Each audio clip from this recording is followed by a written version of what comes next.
So, yung mga pusa ko. Ito yung mga ating naluto. Ayan. Tapos meron pa akong isang sitang. Mga minahod lang. Itatabi natin.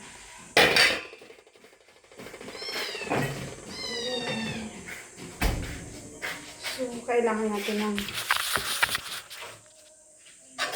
ilagay na natin ito sa mga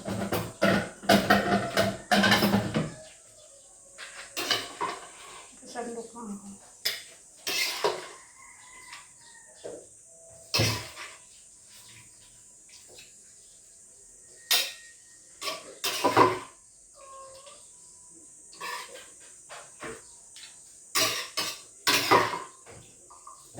Ming, babag yan, Ming.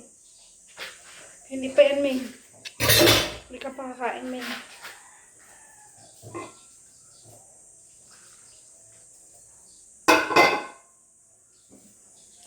So, ito na yun. Ang ating niluto. And that's it. Kakain na tayo. Ito na yun, mga mima. Yung niluto natin. Ito yung finish na niluto natin. Diba? Ang ganda ng kulay.